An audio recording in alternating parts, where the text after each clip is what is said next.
What's up, everyone? Back for another beer review, and today is day 14 of all Imperial Beer Theme Month here on the channel. And the beer I'm reviewing today, once again, comes from the Deschutes Brewery, and they're out of Bend, Oregon. And this is their Black Butte 36, and this is a part of their Reserve series. So this is an Imperial Porter with chocolate and peanut butter aged in bourbon barrels, and on the side of the label it says ale brewed with chocolate, peanut butter, vanilla, and milk sugar, aka lactose, aged in bourbon barrels. It comes in at 11.4% alcohol by volume, 40 IBUs, and at the time of review, this bottle is just over 7 months old. So I always enjoy these anniversary editions of Black Butte. So on my channel, I have reviewed Black Butte 30, Black Butte 33, and now Black Butte 36. So I guess like I review the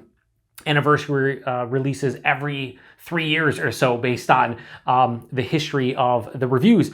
But anyway, yeah, they basically make an imperialized version of their iconic Black Butte Porter, and then they either throw adjuncts at it and or age it in bourbon barrels or different barrels, and they always do something unique. And this year, they are going for a dessert. So they have a little spiel on the side of the label that I'll read. It says, this special 36th anniversary beer was inspired by the signature dessert at our original brew pub in Bend, Oregon, the peanut butter pie. Dig into this decadent bourbon barrel-aged brew with notes of dark chocolate and creamy peanut butter, dolloped with a sweet vanilla cream. Cheers to 36 years. So they opened, I believe, back in 1988, just like the brewery in which I'm using their glass, Great Lakes Brewing Company out of Cleveland, Ohio. They also opened in 1988. They've done some collabs in the past, like kind of talking about, you know, being like brothers in arms as far as the year that they were started. So I thought I would use the Great Lakes glass. So we have the Deschutes Black cap here, and yeah, I'm looking forward to this. Just over 7 months old, so I don't know, you know, if all the adjuncts are going to hold up well and whatnot, but we will see. So let's pour it in the glass and go from there. So try to give it a pretty aggressive pour here at the end to try to generate some kind of decent head. We'll see how it goes. Yeah, it looks nice. Throw this over here. So 11.4%, 40 IBUs, big beer in the glass. That looks beautiful. So it has just over a finger of this beautiful mocha colored head.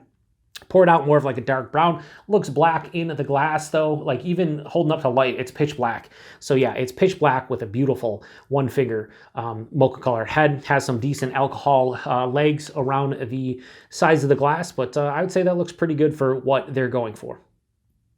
Anyway, let's get a nose.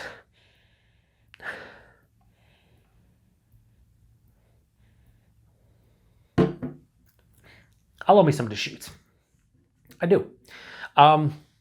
This smells very generic in the nose. I got to be honest. I got to keep it 100, as the kids don't say. It has a nice chocolatey kind of nose to it, but it's definitely big, like deeply roasted malts. There's a little bit of the barrel, but it's more of like the barrel and not bourbon. So a touch of vanilla and oak. And the one thing I'm getting in here, and I mention it most of the time, like about 90% of the time when I do reviews, but the milk sugar, aka the lactose, is giving me this metallic vibe in the nose. I'd get that in a lot of milk stouts and other beers that include lactose, and this is one of them. It has like this just metallic kind of like roasted malt character. I'm getting zero peanut butter in here. Yeah, it smells like a chocolate vanilla kind of imperial stout / porter, which is kind of what it is, but where's the peanut butter? They say creamy peanut butter and everything. I'm not getting in the nose.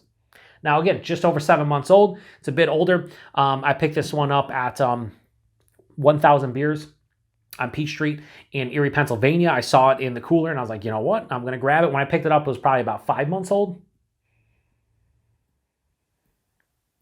Yeah, it smells all right. It doesn't smell amazing, though. It certainly does not smell like a peanut butter pie. So, you know, I'm hoping it tastes better than it smells. Let's get into it. Cheers, everyone.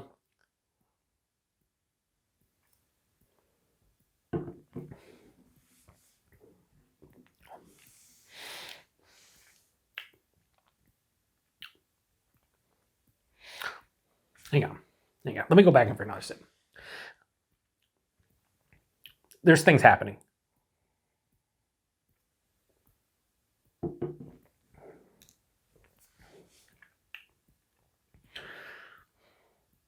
It's okay. That's like the generic response I can give you after the first 2 sips. It's okay. The issue I'm having with this, there's actually a couple. Number one, there's no peanut butter in the taste. There's no peanut butter in the nose, which is crazy because it's chocolate and peanut butter. Peanut butter is the second ingredient listed. The peanut butter has faded. If there was peanut butter here fresh, 7.5 months, not 7.5, just over 7 months later, it's not here. It's just not here at all. There's not even like a generic nuttiness. Number two, it's one of those rare times where the metallic note from the lactose carries over to taste. Not everyone's going to get that, but that is something from drinking enough beers over the years, especially beers with lactose, like milk stouts, like I said. Sometimes it carries over to taste from the nose, sometimes it doesn't. This is one of those instances where it definitely carries over from the taste, or carries over into the taste. And then number three is that there is this kind of like deeply almost charred, burnt kind of malt character. And it's okay. Like I was hoping this was going to be great. Hence why I'm reviewing it and drinking it. Like I said, I really love Deschutes beers. This is not doing it for me after a couple sips.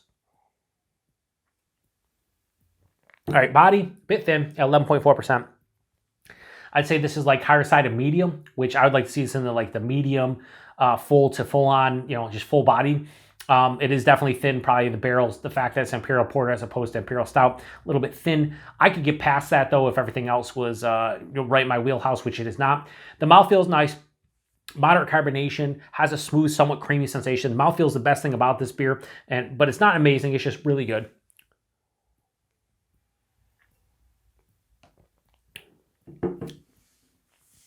All right, so taste up front. Again, that deeply charred, almost burnt malt character hits me right at the forefront. Passes through.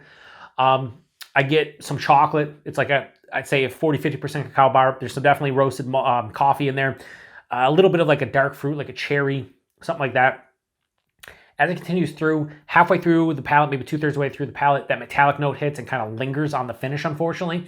There is absolutely zero, I'm not getting even a hint of a nuttiness here. Zero peanut butter. If you've had this fresh, please post in the comments. I would love to hear from you if you drank this with under a couple months old. I'm getting zero peanut butter out of this one, which is very disappointing based on that it's prominently displayed. And I bought this. Well, I would have bought this regardless because it's Deschutes. I like these Black Butte anniversary beers. I think they're Black Butte porters, one of the best American porters out there. But yeah, the peanut butter is non-existent. The vanilla and the oak kind of hit me on the back of the palate, but it's more of oak than vanilla, and it has like this big oak tannin dryness. This beer is very dry, has a mild to moderate bitterness, more approaching moderate. So I actually do like that this is not overly sweet. It's 11.4%, all those adjuncts in there, bourbon barrel age. It's not too sweet. So, there's pros and cons here. We'll talk about them momentarily, but the finish, again, it leans a little bit more dry and bitter, which I'm actually all for in this situation. It's really not boozy. Hides the alcohol pretty well, warming in my chest, nothing on the palate, so that's cool.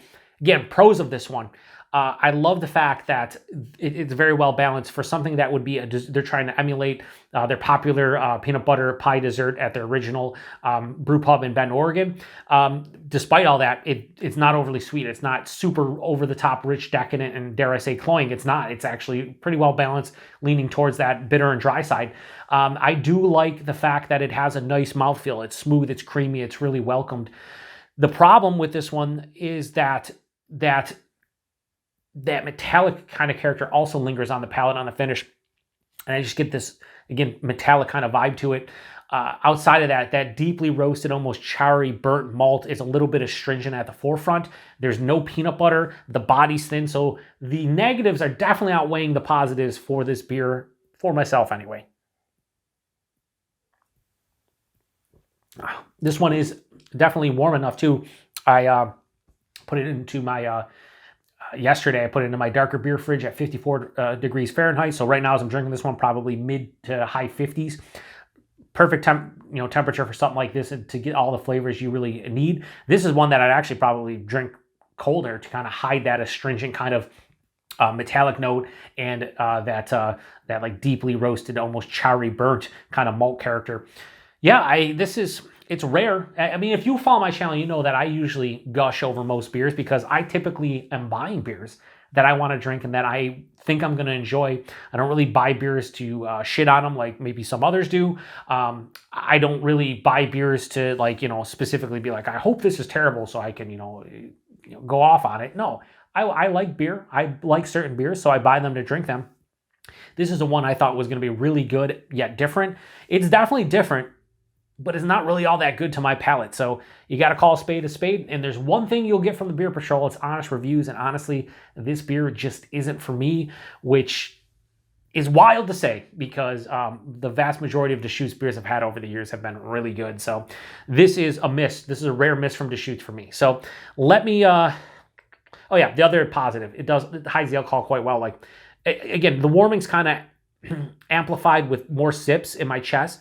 But for 11.4%, like I can't tell on the palate. And if I was doing this blind, there's no way I would say this is over 10%. The body being thin, again, the lack of like a huge like alcohol presence on the palate, I would definitely call this like a 10% kind of beer. And it's not, it's 11.4. So it's good from that aspect. Anyway, we're going to take one more sip.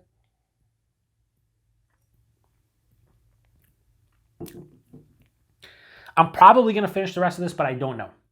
So this isn't a drain pour per se, but where I am with my health and everything, it's 11.4%. I can only imagine the calories on this are probably like 400 or 500 calories, something like that. Maybe 350, 400, but it's probably pretty high.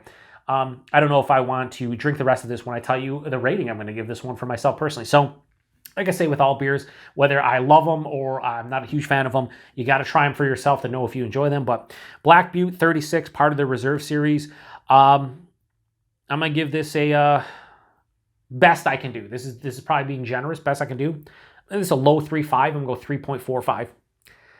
Yeah, at 3.45. This is not where I thought this was going to be. So it's unfortunate, but it's just, again, you're always going to get honest reviews here, and this just isn't doing it for me. Too many negatives for me to really give it anything other than a 3.45. So, pretty much, I've never really explained my rating system. Maybe I need to do that at some point. Anything under a 3.5, I would 100% not buy again on my, for myself personally. Let me take that back. If it's under a 3.5, I'd have to think hard and long about it. Maybe if there's let's say they release this again. Would I pick this up to see if it was any better? Probably. But I gave it 3.45, so on my scale, would I say no? No, I would. But anything under a 3.5 is something that I wouldn't seek out, and I probably wouldn't repurchase unless it was under like certain circumstances. So this is a beer that I don't think I'd buy again unless they did a re-release of this and I could try it fresher. Because you got to keep in mind this is over 7 months old. Some of the adjuncts have probably faded, like the peanut butter. So you got to be honest with there. So yeah, I don't know. 3.45 out of 5 is the best I can do on this one. Price point availability, I pay $5.99 a bottle at the aforementioned 1,000 beers. I'd imagine it's probably in like the $20 a 4-pack range from the brewery. I'm fine with paying $6 for a bottle of something that is 11.4% bourbon barrel aged chocolate, peanut butter, vanilla. Like, yeah, that's a fine price point. I'm not going to say it isn't, but would I ever buy that again? Put it this way, if it was the exact same beer that I was tasting, there's no way I'd ever pay anything for this again. But if they re-release this, I would pay $5.99 to try it one more time to see fresher if it was better, or just in general if it was better. But it's what I'm drinking in my glass, I wouldn't want to rebuy, period. And availability, it's Deschutes. I don't know how I don't know how their distribution works in terms of their like specialty releases like this one.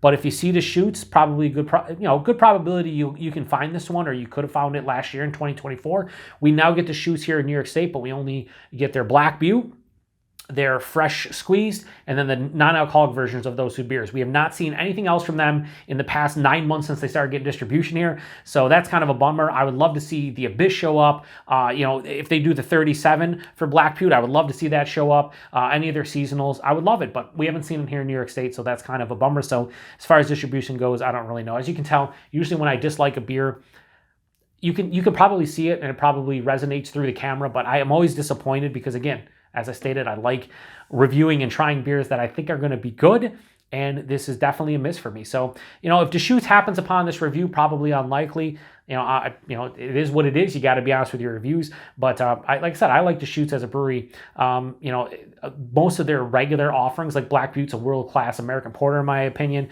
Fresh Squeezed is really good. I like a lot of their seasonals. The Abyss is always fun to try and usually quite delicious. So this is just the rare miss from Deschutes, and it is a bummer. So this is where I always say, post in the comment section if you've had this one before. I'd really like to hear from you. If you had this one fresh, or fresher than I did you get the peanut butter? Did this taste like a peanut butter pie in, barrel-aged imperial stout form? I'd love to hear from you. I didn't get a whole lot from this one, if I'm being honest, other than like a stringency from the malt character being a little bit burnt, that metallic flavor. I got the chocolate, a little bit of like a vanilla and oak thing, not really bourbon per se, just kind of a beer that fell flat, 3.45 out of 5. And I was going to show you the bottle again like I need to. I already read everything on there. I'm shutting this one down. I want to go drink another beer, and I can't today unless I maybe get rid of this one. I don't know. We'll see. I hate wasting beer, so let me take one more sip.